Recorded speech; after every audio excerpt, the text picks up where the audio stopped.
दोस्तों, ज्यादा बोलने वाले आदमी पर लोगों का भरोसा कम होता है क्योंकि बोलते वक्त सच और तथ्यपूर्ण बोल पाना बड़ा मुश्किल होता है। जैसे ही हम बोलना शुरू करते हैं हम खुद में नहीं रह पाते।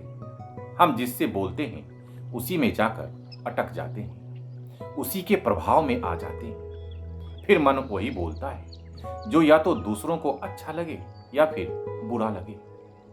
कई बड़े विचारकों ने कहा है कि अगर आदमी सिर्फ बोलना कम कर दे तो इस संसार में 90% मुसीबतें ऐसे ही कम हो जाएंगी। अगर लोग चुप रहने का अभ्यास कर लें तो लड़ाई झगड़े, दंगे फसाद और केस मुकदमे काफी हद तक कम हो जाएंगे। इसलिए ज्यादा से ज्यादा चुप रहना फायदेमंद है। उतना ही बोलिए जितना बहुत जरूरी है। जो काम बिना बोले भी हो सकता है उसके लिए मत बोलिए। सच तो ये है कि हम दिन भर में 90% से ज्यादा बातें तो बेकार में ही बोलते हैं। अगर ना बोलते तो ज्यादा अच्छा होता, लेकिन लोग हैं कि मानते ही नहीं।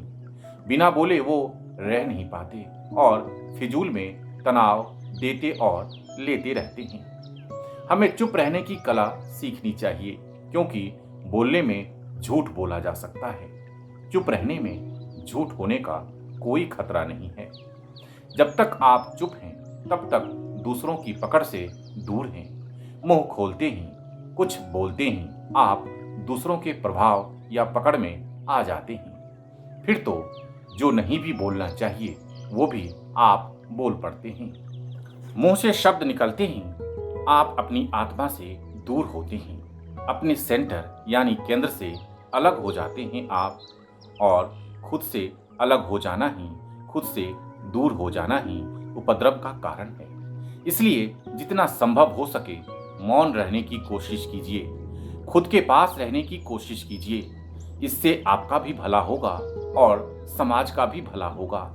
वैसे भी हफ्ते, महीने या साल में जब भी आपके लिए बोलना बोझ बन जाए तो कम से कम 24 घंटे के लिए चुप्पी साध लीजिए, मौन धारण कर लीजिए।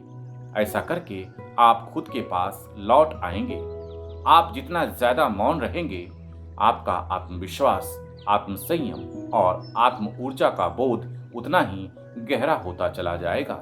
जीवन में संतुलन और सुख की अनुभूति बढ़ती चली जाएगी। आज इतना ही। मैं अद्वैत आपको और आपके अंदर के परमात्मा को प्रणाम करता हूँ। आपके सभी परिजनों की खुशियों के लिए प्रार्थना करता हूँ। जय भारत, जय सनातन।